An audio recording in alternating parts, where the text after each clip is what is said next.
O futebol mundial vive um daqueles momentos raros em que decisões fora do campo começam a pesar tanto quanto títulos e contratações. Em meio a esse cenário, o movimento comercial silencioso do Flamengo passa a chamar a atenção não apenas de marcas, investidores e clubes, mas também das duas entidades mais poderosas do esporte, UEFA e FIFA. E quando essas instituições começam a observar um clube fora da Europa por razões comerciais e estruturais, não é exagero dizer que algo maior está em curso. Não se trata de uma negociação específica anunciada, nem de um contrato isolado que veio a público. O que desperta atenção é o conjunto de ações, sinais e posicionamentos adotados pelo Flamengo nos últimos tempos. Uma lógica de exploração comercial que foge ao padrão tradicional do futebol sul-americano e começa a se aproximar, ou até desafiar, modelos consolidados no eixo europeu. É isso que acende o alerta nos bastidores institucionais. O Flamengo, historicamente visto como potência esportiva e popular, passa a ser analisado como um case de independência comercial. Um clube que, sem fazer parte de conglomerados multinacionais ou ligas ultravalorizadas, construiu uma máquina de geração de valor baseada em marca, engajamento e identidade. Para a UEFA e FIFA, acostumadas a lidar com clubes inseridos em estruturas altamente reguladas, esse fenômeno é ao mesmo tempo fascinante e desconfortável. O desconforto vem do precedente. Se um clube fora da Europa consegue estruturar um modelo comercial robusto, globalmente atraente e relativamente autônomo, isso pode inspirar outros. E quando modelos alternativos começam a surgir, o poder das entidades reguladoras passa a ser testado. O futebol moderno é, acima de tudo, uma disputa por controle de fluxos financeiros, simbólicos e políticos. Nos bastidores, comenta-se que a FIFA observa o Flamengo com atenção especial por um motivo estratégico. O clube representa a possibilidade concreta de fortalecimento de polos fora da Europa. Algo que, em tese, interessa ao discurso institucional da entidade, mas que, na prática, exige cuidado. Fortalecer demais um clube fora das estruturas tradicionais pode alterar equilíbrios delicados. A UEFA, por sua vez, acompanha com um olhar diferente. O crescimento comercial e simbólico do Flamengo fora da Europa reforça uma tendência que preocupa dirigentes europeus: a perda de exclusividade do futebol de elite como produto centralizado no continente. Se marcas globais, investidores e audiências começam a enxergar valor comparável em clubes de outros mercados, a hegemonia europeia entra em discussão, mesmo que lentamente. O ponto central dessa observação está no modelo. O Flamengo não tenta copiar o futebol europeu. Ele cria algo próprio. Explora sua camisa como símbolo cultural, sua torcida como comunidade ativa e sua narrativa como produto contínuo. Esse conjunto gera valor sem depender exclusivamente de direitos de TV europeus, competições continentais da UEFA ou estruturas de fair play financeiro típicas do velho continente. É justamente aí que o jogo pode mudar. Se o Flamengo prova que é possível crescer globalmente mantendo identidade local e autonomia institucional, outros clubes podem tentar seguir o mesmo caminho. Isso fragmenta o mercado, redistribui atenção e força as entidades a repensarem seus mecanismos de controle. O silêncio do Flamengo é estratégico. O clube sabe que qualquer sinal explícito de confronto com modelos estabelecidos seria interpretado como desafio político. Por isso, as ações são graduais, muitas vezes indiretas. Ampliação de presença internacional, novas formas de ativação de marca, negociações que fogem ao padrão tradicional. Tudo isso sem discursos grandiosos. Internamente, dirigentes entendem que o Flamengo chegou a um ponto em que não precisa mais pedir licença para ocupar espaço. Mas também sabem que o excesso de exposição pode gerar reações. UEFA e FIFA não costumam agir rapidamente, mas quando percebem riscos sistêmicos, passam a se movimentar nos bastidores com muita eficiência. Outro fator que chama a atenção das entidades é a relação do Flamengo com sua torcida. O clube não depende apenas de consumidores, ele tem uma base emocionalmente engajada. Isso transforma qualquer produto associado ao Flamengo em algo com vida própria. Para reguladores, esse tipo de força social é difícil de enquadrar em modelos rígidos. A FIFA, especialmente, vê nesse movimento uma oportunidade e um desafio. Por um lado, reforça o discurso de globalização do futebol. Por outro, cria um polo forte demais fora das estruturas tradicionais, algo que sempre exigiu equilíbrio político delicado. O Flamengo se torna, sem querer, um teste prático dessa contradição. A UEFA observa com mais cautela ainda. O crescimento de clubes fora da Europa como referências comerciais ameaça, mesmo que indiretamente, o monopólio simbólico construído ao longo de décadas. Não é algo que gere reação imediata, mas entra no radar estratégico.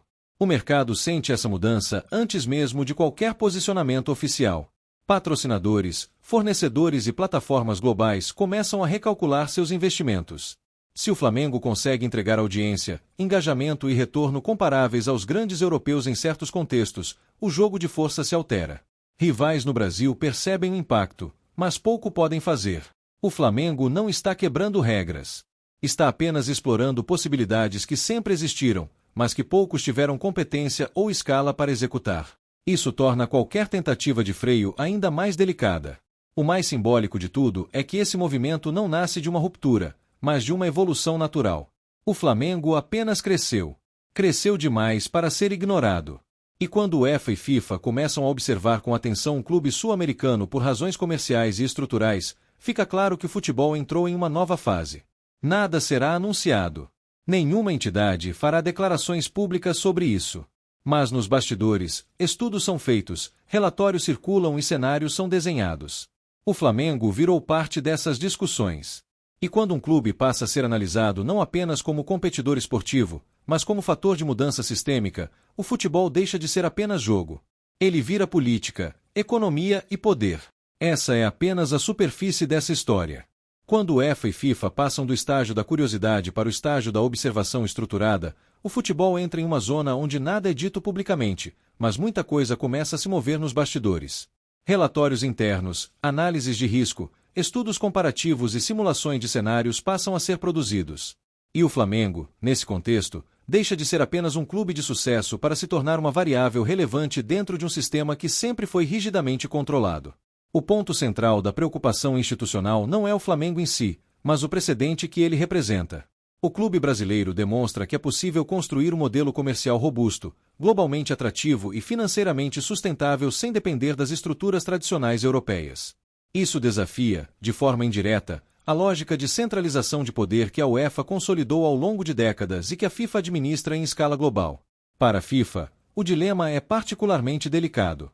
No discurso oficial, a entidade sempre defendeu o fortalecimento do futebol fora da Europa, a descentralização de receitas e a globalização real do esporte. Porém, na prática, qualquer movimento que gere polos de poder muito fortes fora dos centros tradicionais exige controle, mediação e equilíbrio político. O Flamengo surge exatamente nesse ponto de tensão entre discurso e realidade. A UEFA observa com ainda mais cautela. O crescimento comercial do Flamengo, aliado ao seu alcance simbólico, reforça a percepção de que o futebol europeu pode perder, no médio e longo prazo, parte de sua exclusividade como principal produto global do esporte. Não se trata de perder protagonismo esportivo imediato, mas de dividir atenção, audiência e interesse comercial. E nesse jogo, atenção é poder. Nos bastidores, começa a surgir uma pergunta incômoda para as entidades. O que acontece se outros clubes fora da Europa seguirem o mesmo caminho do Flamengo? Se esse modelo se mostrar replicável, mesmo que parcialmente, o sistema atual de distribuição de receitas, influência e decisões pode ser pressionado. O Flamengo vira, então, um laboratório involuntário.